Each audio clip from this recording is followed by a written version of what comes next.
What happens if you combine pizza, platforming, and anxiety? You get Pizza Tower, a fun platforming game with a lot of fun details and Easter eggs, which we're going to talk about in this video. So here are some Easter eggs and fun facts in Pizza Tower. Starting at the start, we have the title screen where, as you may know if you played the game, spending 40 seconds here without touching a single thing will result in a little jump scare from our main pal Peppino, the pizza antagonist of this game.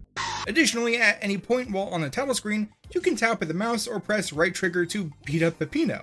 I'm not saying you should, but you can. Heading into the game, the titular Pizza Tower is split into 5 different floors, each full of playable levels, but let's instead focus on secret areas scattered throughout the hub. Going from bottom to top, on the first floor near the Pepperman boss entrance is the Old Tower. Within are a number of characters. The Sideways John Pillar is a work-in-progress old sprite, and the Flying Cheese Dragon is an unused boss, having been replaced by the aforementioned Pepperman.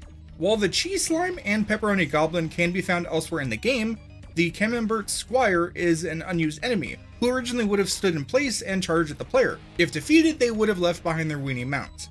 On the second floor, you can slam down through the floor to find the ravine, which only contains a meatball boulder, another unused enemy. This enemy originally would have hung from the ceiling and would drop down upon spotting the player, as a sort of enemy obstacle hybrid. Additionally, they were made grabbable as suggested by the sign, but were eventually scrapped. On the third floor, next to Deep Dish 9, which is a reference to Star Trek's Deep Space Nine, you can run up the wall to find Pizza Land. The transformation lasts 10 seconds, during which Peppino will dejectedly drive forwards. You can jump and drive up walls, but you cannot turn around nor stop. The transformation and background are originally part of the Pig City, but of course that didn't end up happening. Speaking of, besides the Pig City level entrance is Mr. Car, where you can find Mr. Car himself, as well as Mr. Stick in a trash can. He's the guy who sells you boss entrances if you don't know. The background is a simple cityscape that was originally used in Kung Fu, a now unused level that would have been overrun with shrimp thugs, and was apparently inspired by the Streets of Rage franchise. Mr. Car was originally a large solid object that Peppino could dash into with Mach 2 or 3 to launch it straight forwards. Aside from this area, Mr. Car does appear in the Pig City, but only as a prop.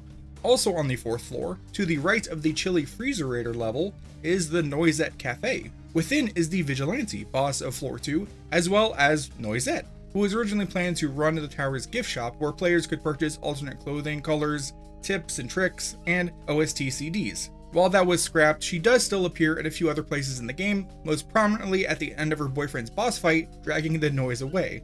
On that topic, the Noise, the third boss of the game, is of course based on the Noid, a character created for advertisements for Domino's Pizza. If you don't know, the Noid hated hot, fresh pizza, and basically every commercial included him getting foiled and annoyed by Domino's Great Pizza or something like that. There was also a tie-in game called Avoid the Noid in 1989 and an NES game in 1990 called Yo Noid.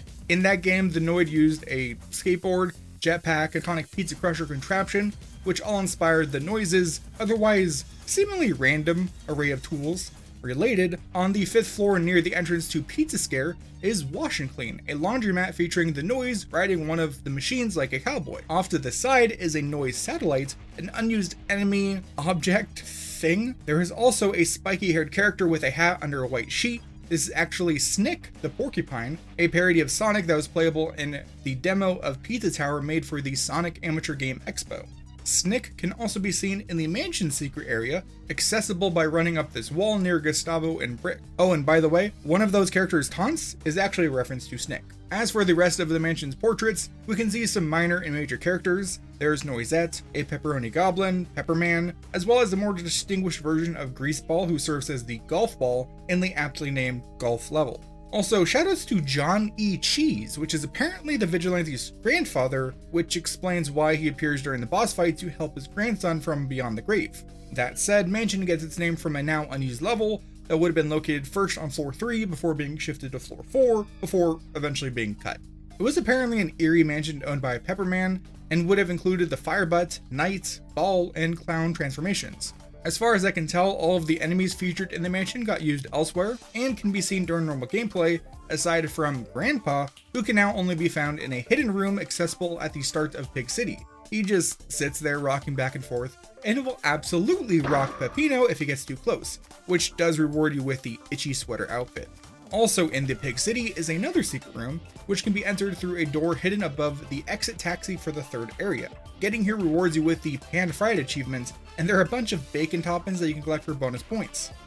Otherwise, there's not much to see here, just bacon walls, bacon floors, bacon ceilings, and what can only be described as the god of bacon off in the distance. Over the course of a minute, the ominous face will grow larger and larger as it gets closer and closer before giving you a thumbs up and disappearing. What a nice guy. Next up, during the level Farm Fun, Peppino is joined by Mort the Chicken. As it turns out, this special guest character originates from the PS1 game of the same name, Mort the Chicken. In that game, a race of sentient cubes launches an invasion against the chickens, who are this world's dominant species, causing Mort to go on an adventure to stop the cubes and save the baby chicks. The leader of the cubes, General Cubicles, can be seen in a cutscene speaking to his polygonal people. I bring this up not only to give context for Mort the Chicken, but to explain why a 3D rainbow cube bearing Mort's likeness can be found in this hidden room. Onwards, during the level Don't Make a Sound, which is quite reminiscent of Five Nights at Freddy's, there are multiple enemies that can jump scare you. Each have a small chance of, instead of a jump scare, showing an Oktoberfest themed friendly jump scare along with some yodeling. On the topic of sounds, you may have heard this familiar track in the tutorial area.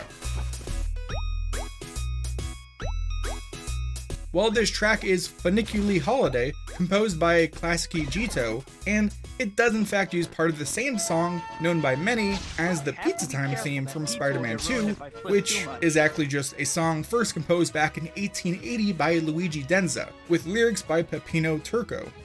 Maybe that's where Peppino, our pizza protagonist, got his name.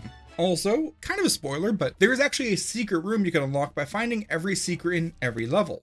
Once done, a secret eye appears on each floor of the tower, leading to the sound test room, where you can of course listen to any song in the game. Also, no matter where you are, if you hold the ton button, Peppino will start breakdancing in place, and after a while a boombox appears next to him, which disappears after the player stops holding the button.